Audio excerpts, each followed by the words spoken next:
Please raise your right hand and repeat after me. I, Donald John Trump, do solemnly swear. I, Donald John Trump, do solemnly swear that I will faithfully execute that I will faithfully execute the office of President of the United States the office of President of the United States and will, to the best of my ability, preserve, protect, and defend the Constitution of the United States. The Constitution of the United States. So help me God. So help me God. Congratulations, Mr. President.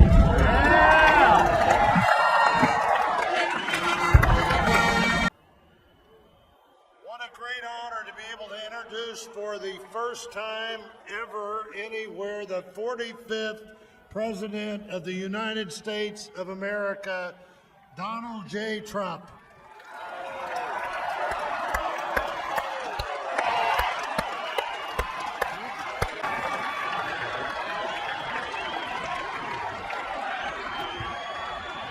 Chief Justice Roberts, President Carter, President Clinton, President Bush, President Obama, fellow Americans, and people of the world, thank you.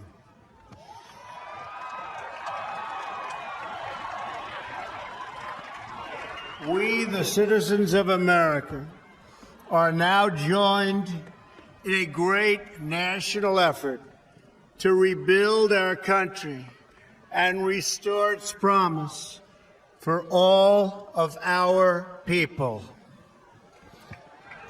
Together, we will determine the course of America and the world for many, many years to come. We will face challenges. We will confront hardships, but we will get the job done. Every 4 years, we gather on these steps to carry out the orderly and peaceful transfer of power. And we are grateful to President Obama and First Lady Michelle Obama for their gracious aid throughout this transition. They have been magnificent. Thank you.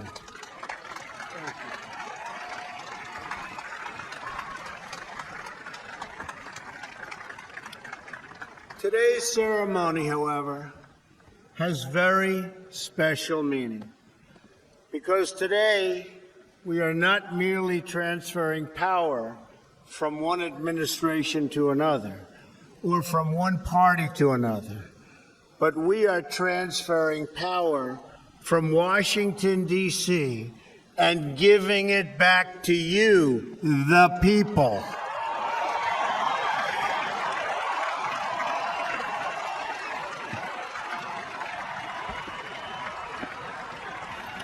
For too long, a small group in our nation's capital has reaped the rewards of government while the people have borne the cost.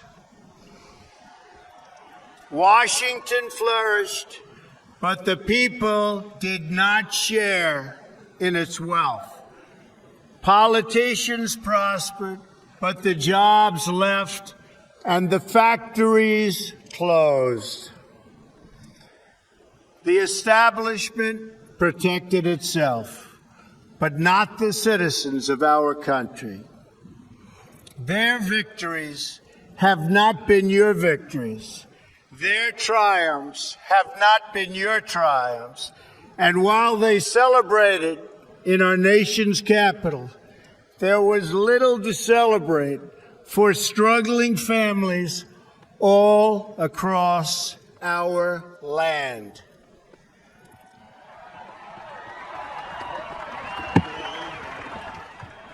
That all changes starting right here and right now, because this moment is your moment. It belongs to you.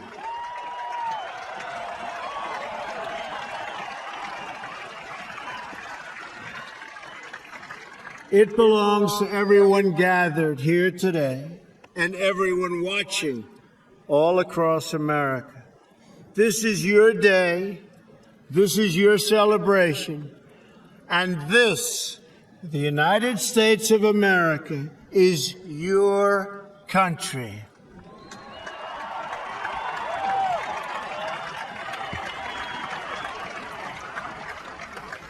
What truly matters is not which party controls our government, but whether our government is controlled by the people.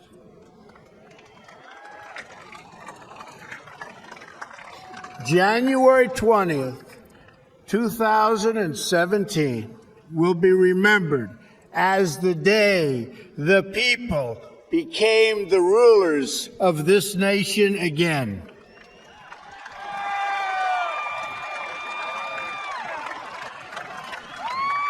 The forgotten men and women of our country will be forgotten no longer.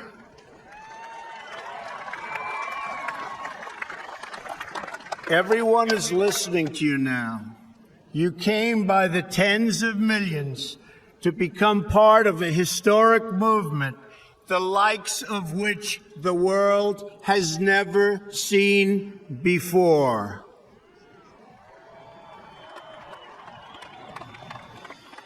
At the center of this movement is a crucial conviction that a nation exists to serve its citizens. Americans want great schools for their children, safe neighborhoods for their families, and good jobs for themselves. These are just and reasonable demands of righteous people and a righteous public. But for too many of our citizens, a different reality exists. Mothers and children trapped in poverty in our inner cities, rusted out factories scattered like tombstones across the landscape of our nation, an education system flush with cash, but which leaves our young and beautiful students deprived of all knowledge. And the crime, and the gangs, and the drugs that have stolen too many lives and robbed our country of so much unrealized potential. This American carnage stops right here and stops right now.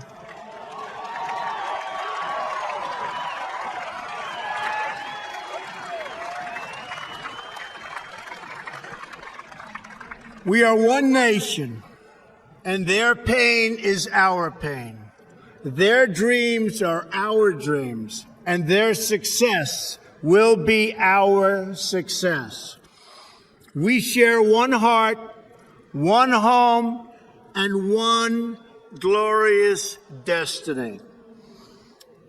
The oath of office I take today is an oath of allegiance to all Americans.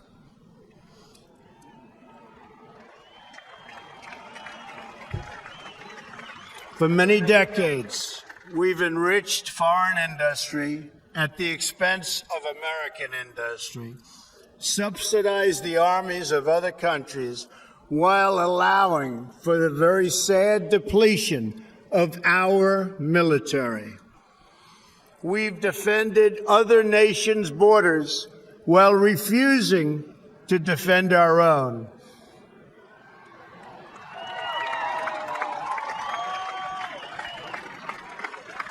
And spent trillions and trillions of dollars overseas while America's infrastructure has fallen into disrepair and decay. We've made other countries rich while the wealth, strength, and confidence of our country has dissipated over the horizon. One by one, the factories shuttered and left our shores, with not even a thought about the millions and millions of American workers that were left behind. The wealth of our middle class has been ripped from their homes and then redistributed all across the world. But that is the past. And now we are looking only to the future.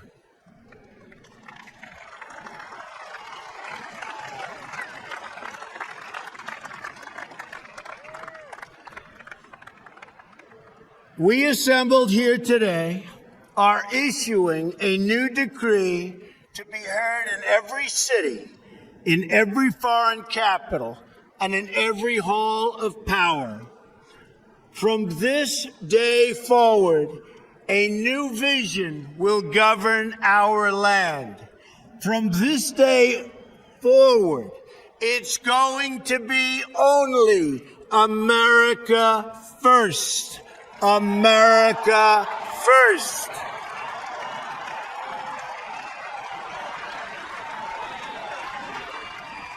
Every decision on trade, on taxes, on immigration, on foreign affairs will be made to benefit American workers and American families. We must protect our borders from the ravages of other countries making our products, stealing our companies, and destroying our jobs.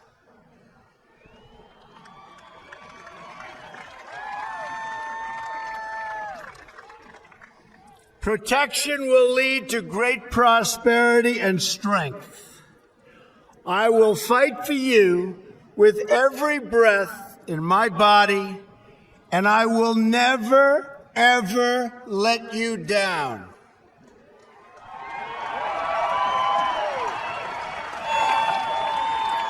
America will start winning again, winning like never before. We will bring back our jobs. We will bring back our borders. We will bring back our wealth. And we will bring back our dreams.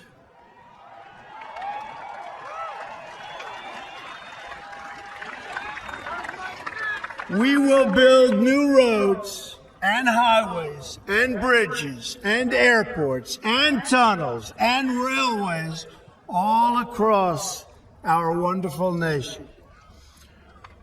We will get our people off of welfare and back to work, rebuilding our country with American hands and American labor.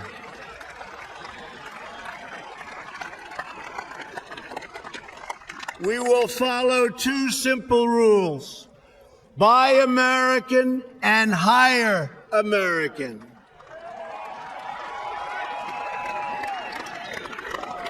We will seek friendship and goodwill with the nations of the world, but we do so with the understanding that it is the right of all nations to put their own interests first. We do not seek to impose our way of life on anyone, but rather to let it shine as an example. We will shine for everyone to follow.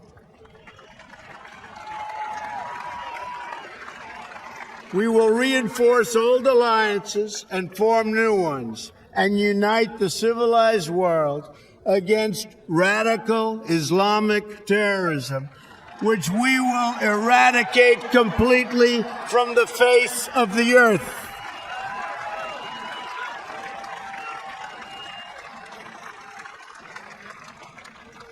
At the bedrock of our politics will be a total allegiance to the United States of America. And through our loyalty to our country, we will rediscover our loyalty to each other. When you open your heart to patriotism, There is no room for prejudice.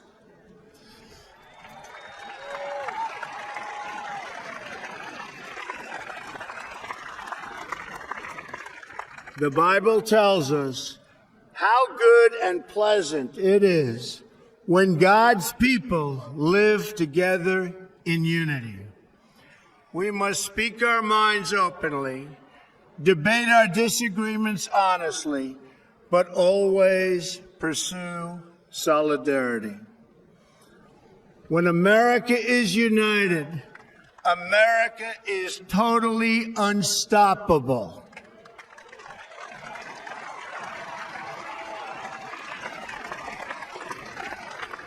There should be no fear. We are protected, and we will always be protected. We will be protected by the great men and women of our military and law enforcement. And most importantly,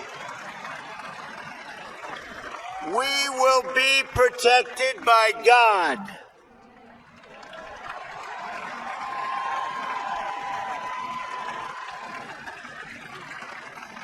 Finally, we must think big and dream even bigger.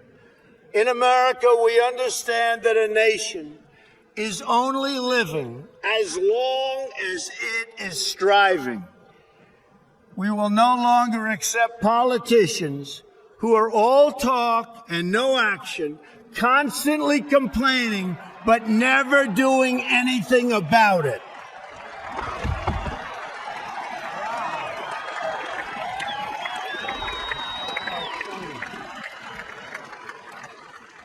The time for empty talk is over. Now arrives the hour of action.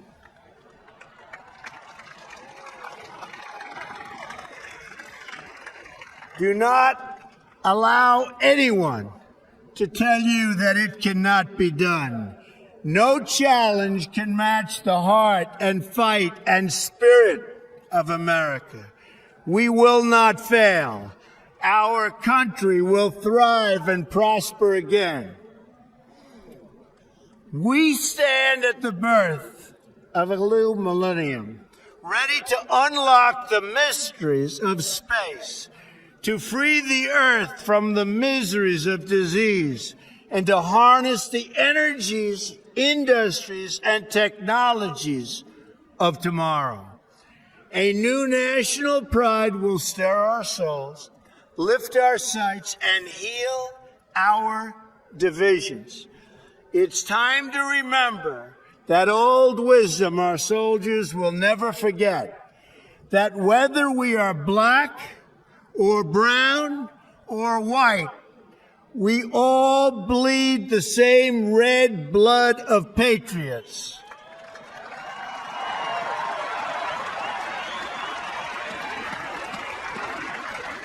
We all enjoy the same glorious freedoms, and we all salute the same great American flag.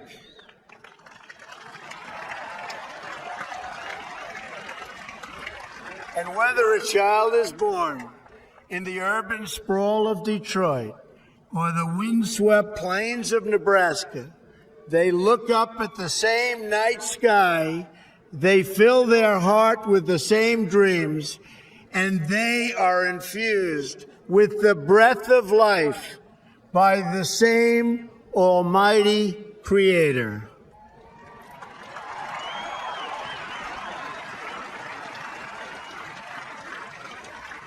So to all Americans in every city, near and far, small and large, from mountain to mountain, from ocean to ocean, hear these words. You will never be ignored again.